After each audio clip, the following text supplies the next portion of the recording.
in the Bombay Stock Exchange, brokers come and pray before this idol of Lord Ganesh before they start trading on the floor. Prayers may be chanted in different languages, but all of them carry the same message: a plea for unbounded profits. For the past 1 week, the prayers of the brokers seem to have been answered. Never before in the 150-year history of the Bombay Stock Exchange has the market witnessed trading as hectic as today. Never before have the bulls charged so ferociously, and never before has the BSE's sensitive index reflected a truer picture of India's economy.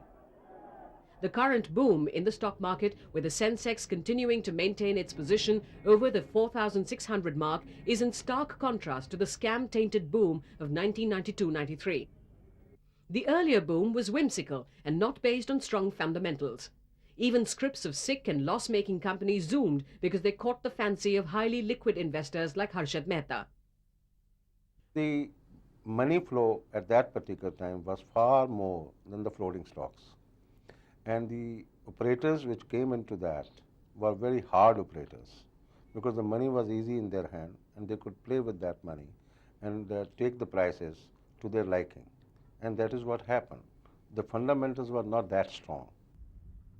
Foreign financial institutions have found India to be one of the favorite emerging global markets and have pumped in almost $2.5 billion in the Indian bourses.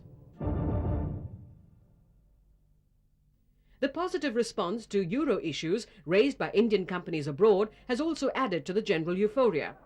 Structural changes introduced by the Stock Exchange Regulatory Board of India also contributed a good deal. The ban on forward trading, in particular, has virtually led to the disappearance of rumour-based trading on the Group A shares, as a result of which investment has spread into the Group B shares.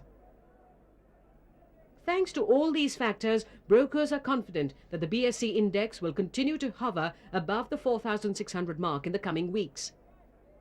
With corporate companies expected to announce improved half-yearly results, market pundits are hopeful that the Sensex will touch the historic 5,000 mark by the end of the year.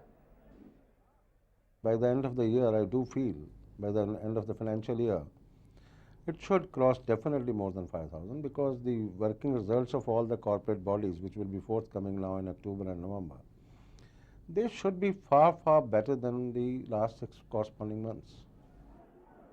With radical market reforms like futures and options trading in the offing and the general economy of the country continuing to be on a sound board, it is certain that the brokers' invocations for profitable days will continue to be answered.